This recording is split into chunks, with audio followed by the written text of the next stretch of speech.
Warning, this fucking video contains spoilers. Alright, what the fuck is up, everyone? Prison Meddler here, back with part 10 on the Halloween series review. And today I am reviewing Rob Zombie's Halloween 2, 2009. So yeah, guys, sorry for the wait up. So yeah, today I'm reviewing it, so you know what the drill. Start from the negatives and work to the positives. Alright, I got some negatives here and there. So, which is pretty a lot. Alright, so, here's my, negatives.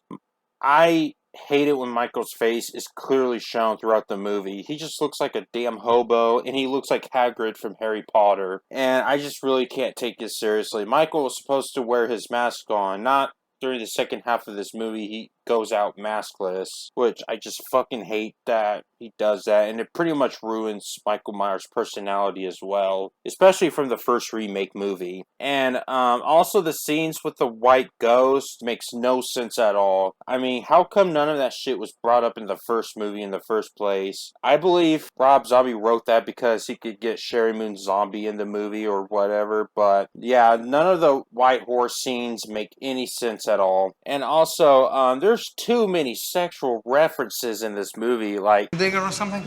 And I don't mean that in the lesbian sense. No, I think you mean carpet muncher. What up, Dick Lickers? Hey, Howard. Can't afford the new tits. Can you loan me some bones?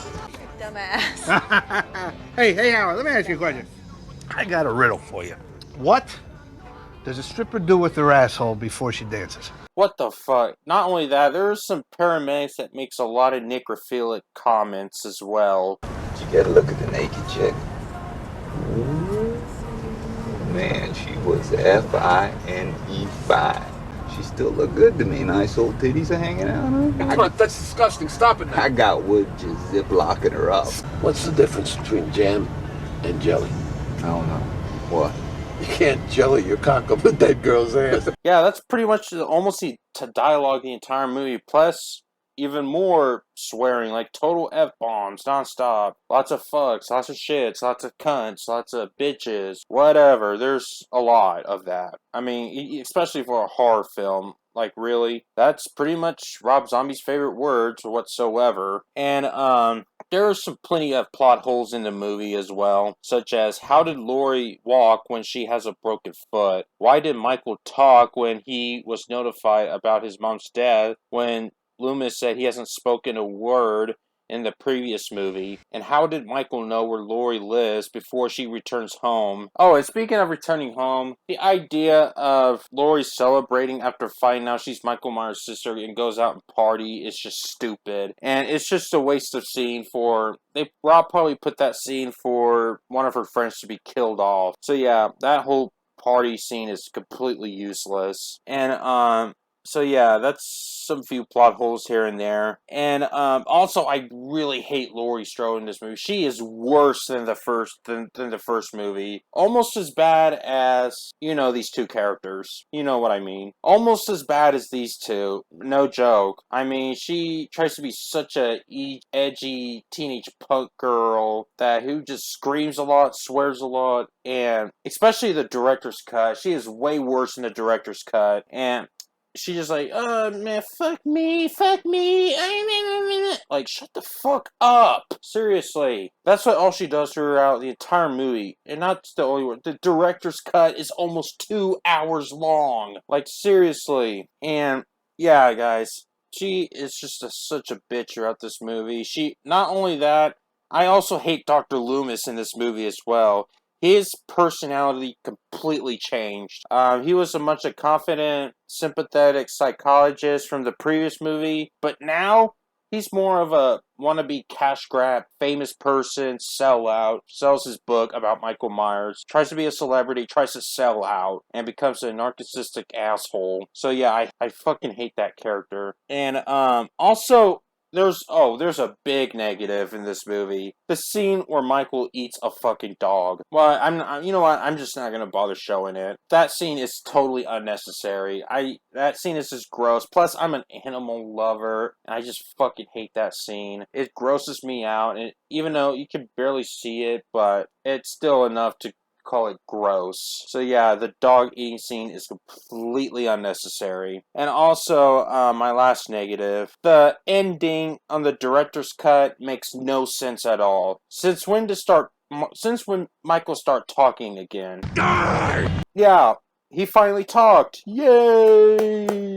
And he killed Lori, and then she goes to a mental hospital alive. I heard some people say, "Oh, that's one of her final moments," but that doesn't make any fucking sense at all. Yeah, just like the white horse scenes. None of this makes sense. So yeah, total mess here of this movie. And that's pretty much it for my negative. So, I got one mixed opinion I have, and it's mainly the cinematography. The cinematography fits well with the movie, but at the same time, it gets way too dark. You just can't see what's going on, and it gets really shaky at times. Especially when the scene when Michael started killing people, it just looks way too dark, and you really can't see what's going on. That's my only mixed opinion on it. And now I got some positives about this movie. So here's the positives. I do like the acting from Brad Dourif and Danielle Harris. Speaking of Danielle Harris, her character is way more likable than she was from the first movie. And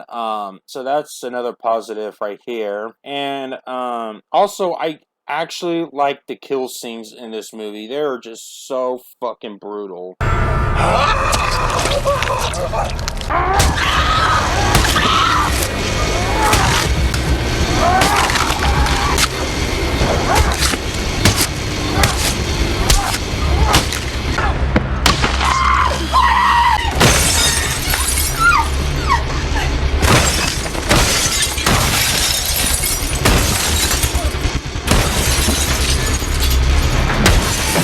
Yeah, these King's kill scenes are brutal. And I also love the blood on the walls, especially Annie Brackett's death scene, where she's all covered in blood. It's like a bloody room fest. I mean, yeah, it's very heartbreaking to see with her dying and all, but I just like how the cinematography looks in that room. It just looks really dark looking. And there are some moments that are actually pretty scary, such as that nurse death scene where she starts screaming.